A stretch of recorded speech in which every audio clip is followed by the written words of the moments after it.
Nirbhaya case से जुड़ी हुई ये बड़ी खबर आपको हम दे रहे हैं और आप ये जान लीजिए कि दोषी पवन ही ऐसा था जिसके पास क्यूरेटिव पिटीशन का, इसके अलावा दया याचिका का अभी मौका बचा था, लेकिन पवन को यह झटका, सुप्रीम कोर्ट की तरफ से क्यूरेटिव याचिका खारिज कर दी गई है। बड़ी और अहम खबर, निर्भया की मां आशा देवी की बात भी इसके पहले हमने आपको सुनाई थी लगातार। वो शुरू से यही सवाल पूछ रही कि आखिर मेरी बेटी का क्या गुनाह था। तो बड़ी खबर जो इस वक्त की है वो यही है कि निर्भया के दोषियों की फांसी का रास्ता अब साफ हो गया है। कोई किंतु परंतु अब इसके बाद बाकी बचा नहीं रह गया है। क्यूरेटिव पिटीशन जैसे ही खारिज हुई, क्योंकि पवन की तरफ से ये कहा गया था कि मैं नाबालिग था उस वक्त और इसीलिए मेरी फांसी की सजा को आप उम्र कैद में बदल दीजिए। लेकिन बड़ी खबर यही कि फांसी का रास्ता अब साफ हो गया है। क्यूरेटिव पिटीशन जो दाखिल की गई थी वो खारिज हो गई है कोर्ट में। बड़ी और अहम खबर, अब चारों ही दोषियों का फांसी का रास्ता साफ हो चुका है। डेथ वारंट रद्द करने की जो याचिका थी वो खारिज हो चुकी है।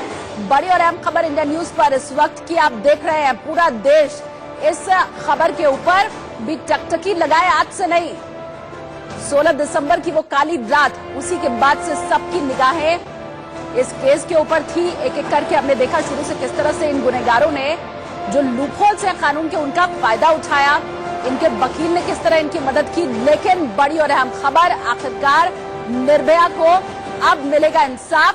फांसी का रास्ता निर्भया के दोषियों का अब साफ हो चुका है। एकमात्र दोषी पवन, जिसके पास क्यूरेटिव पिटीशन का रास्ता बचा था, अब वो भी खारिज हो चुका है। और इसी बीच मेरे सहयोगी आशीष सिन्हा मेरे साथ जुड़ रहे हैं। रुख सीधा आशीष का कर लेते हैं। आशीष, क्या अपडेट है आपके पास? चारों दोषियों को सुप्रीम कोर्ट से बड़ा झटका लगा है। सुप्रीम कोर्ट ने पवन गुप्ता की क्यूरेटिव याचिका को खारिज कर दिया है। आज सुबह ठीक 10:25 पर सुनवाई शुरू हुई थी, जिसके बाद कोर्ट ने अभी थोड़ी देर पहले अपना आदेश दिया है, जिसमें कोर्ट ने क्यूरेटिव याचिका को खारिज कर दिया है। पवन गुप्ता के वकील एपी सिंह ने सुप्रीम कोर्ट में एक और अर्जी लगाई थी, जिसमें उन्होंने कहा था कि इस मामले की सुनवाई, यानी जो क्यूरेटिव याचिका है उसकी सुनवाई ओपन कोर्ट में की जाए, लेकिन कोर्ट ने उस मांग को भी खारिज कर दिया। इसके अलावा कोर्ट ने ये भी अपने आदेश में साफ कर दिया कि डेथ वारंट पे कोई रोक नहीं है, यानी डेथ वारंट पे रोक लगाने की जो मांग थी उसे भी कोर्ट ने खारिज कर दिया। और इसके साथ ही फिलहाल फांसी का रास्ता साफ हो गया है। हालांकि पवन गुप्ता के पास एक रेमेडी है, अगर वो मर्सी पिटीशन प्रेसिडेंट के सामने फाइल करता है तो ही फांसी टल सकती है। बहरहाल पटियाला हाउस कोर्ट में अक्षय की तरफ से एक याचिका दाखिल की गई थी, जिस पर पटियाला हाउस कोर्ट ने ऑर्डर रिजर्व कर रखा है। तकरीबन 11:30 के आसपास पटियाला हाउस कोर्ट ये ऑर्डर प्रोनाउंस करेगा। अक्षय ने जो पटियाला हाउस कोर्ट में आदेश याचिका दाखिल की है, उसमें अक्षय ने ये कहा है कि उसने जो दया याचिका राष्ट्रपति के समक्ष दाखिल की थी वो संपूर्ण नहीं थी, उससे दोबारा एक दया याचिका दाखिल की है। लिहाजा कल जो डेथ वारंट जारी हुआ है, यानी कल जो फांसी पर लटकाया जाना है, उस पर फिलहाल कोर्ट रोक लगाए, जिस पर पटियाला हाउस कोर्ट थोड़ी देर बाद फैसला सुनाएगा। लेकिन सुप्रीम कोर्ट से एक बड़ा झटका, क्यूरेटिव याचिका अब चारों ही दोषियों की खारिज हो चुकी है। पवन, मुकेश, विनय, अक्षय, इन चारों की ही क्यूरेटिव याचिका खारिज हो चुकी है। 3 दोषी हैं जिनकी दया याचिका खारिज हो चुकी है। मुकेश, अक्षय और विनय, इनकी दया याचिका महामहिम ने खारिज कर दी है। केवल एक की दया याचिका जो पवन है उसने दाखिल नहीं की है। ठीक है आशीष, लेकिन जैसा अक्षय ने भी एक याचिका दाखिल कर दी, इसके अलावा पवन की अभी की जो क्यूरेटिव पिटीशन वाली याचिका थी वो क्यूरेटिव याचिका खारिज हो चुकी है। 3 दोषी हैं जिनकी दया याचिका खारिज हो चुकी है। मुकेश, अक्षय और विनय, इनकी दया याचिका महामहिम ने खारिज कर दी है। केवल एक की दया याचिका जो पवन है उसने दाखिल नहीं की है। ठीक है आशीष, लेकिन जैसा अक्षय ने भी एक याचिका दाखिल कर दी, इसके अलावा पवन की अभी की जो क्यूरेटिव पिटीशन वाली याचिका थी वो खारिज हो गई। तो इतना तो साफ है कि अब बस शायद कुछ और घंटे, कुछ और सांसें इन दोषियों को मिल जाएगी, लेकिन फांसी पर लटकना अब तय है। देखिए, फांसी पर लटकाया जाना ये आप तय मान के चलिए। केवल एक विकल्प है जो पवन गुप्ता के पास इस समय बचा हुआ है, वो है दया याचिका। अगर महामहिम के पास दया याचिका दाखिल करता है तो उसे 14 दिनों का वक्त मिलेगा दया याचिका खारिज होने के बाद, जो तिहाड़ जेल का जेल मैनुअल कहता है। इसके अलावा शत्रुघ्न चौहान वर्सेस स्टेट का जो सुप्रीम कोर्ट की 3 जज बेंच का जजमेंट है वो ये बिल्कुल साफ कहता है। इंतजार करना होगा कि वो दया याचिका दाखिल करता है या नहीं करता है। अगर नहीं करता है तो कल सुबह 6 बजे जो तय दिन है, तय वक्त है, फांसी पर लटका दिया जाएगा।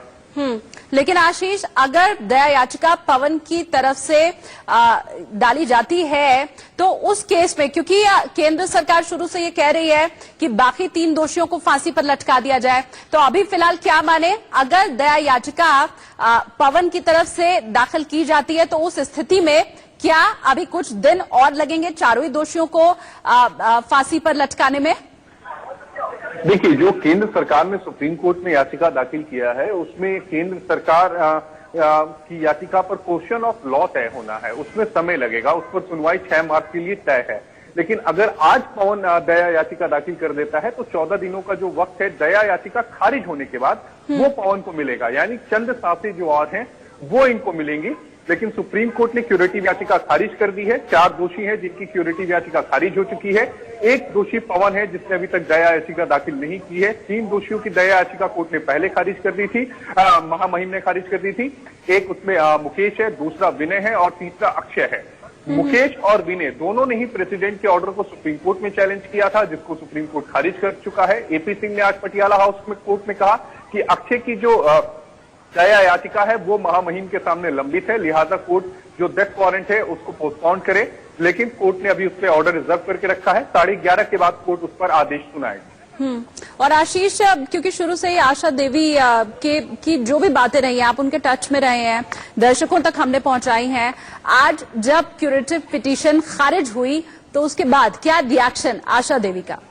देखिए, आशा जी पूरी तरह से आश्वस्त हैं, क्योंकि आशा जी का बार बार ये कहना है कि कितना बचेंगे।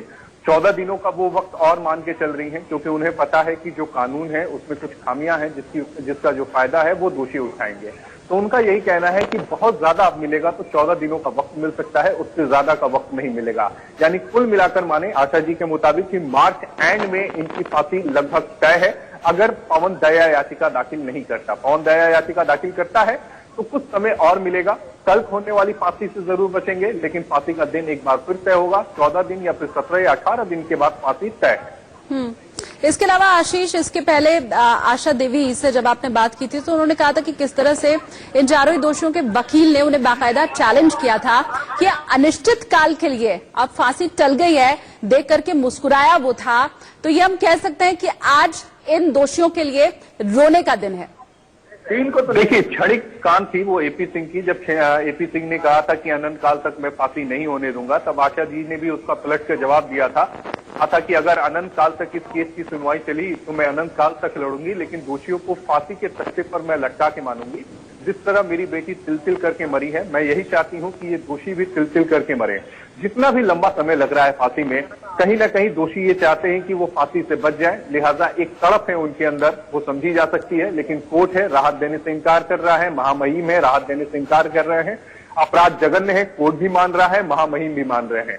थोड़ा सा और वक्त लग सकता है अगर पवन दया याचिका दाखिल करता है। नहीं याचिका दाखिल करेगा तो तय दिन है, तय समय है, यानी कल सुबह 6 बजे चारों दोषियों को फांसी पर लटका दिया जाएगा।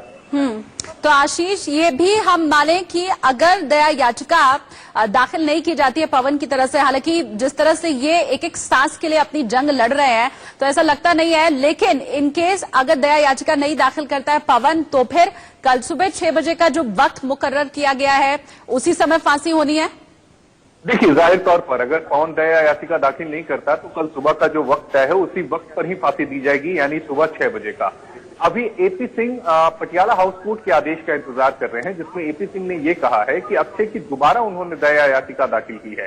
पहली दया याचिका इसलिए सही नहीं मानी जाएगी क्योंकि वो संपूर्ण नहीं थी। दूसरी दया याचिका उनके मुताबिक संपूर्ण है। तिहाड़ जेल अथॉरिटी ये कहती है कि नहीं, जो पहली याचिका है वही मान्य होगी, आप बार बार दया याचिका दाखिल नहीं कर सकते। तय कोर्ट को करना है कि कौन सी दया याचिका को माना जाए, पहला या दूसरा। इसलिए पटियाला हाउस कोर्ट का जो भी अभी आदेश आएगा वो बेहद अहम होगा और वही तय करेगा कि पवन क्या दया याचिका दाखिल करेगा या नहीं।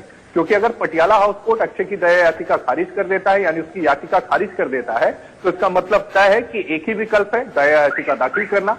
देखना ये होगा कि पटियाला हाउस कोर्ट अपने आदेश में क्या कहता है। लेकिन तिहाड़ जेल प्रशासन की तरफ से जैसा अक्षय का कहना है कि पिछली वाली दया याचिका पूर्ण नहीं थी, तो क्या इस बाबत कोई जवाब या प्रतिक्रिया आई है?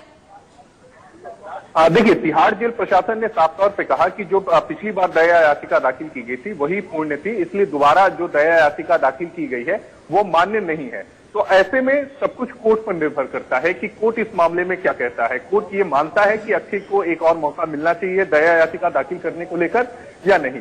तो सब कुछ अभी पटियाला हाउस कोर्ट का जो आदेश थोड़ी देर में आएगा उसमें ये क्लियर हो जाएगा कि क्या इनको राहत मिलेगी या नहीं। अगर नहीं मिलती तो एकमात्र विकल्प है दया याचिका दाखिल करना पवन की तरफ से। ठीक है आशीष, बहुत शुक्रिया फिलहाल इस तमाम जानकारी के लिए। अगली खबर का रुख करेंगे। दिल्ली हिंसा के बाद दिल्ली के दिल में शक और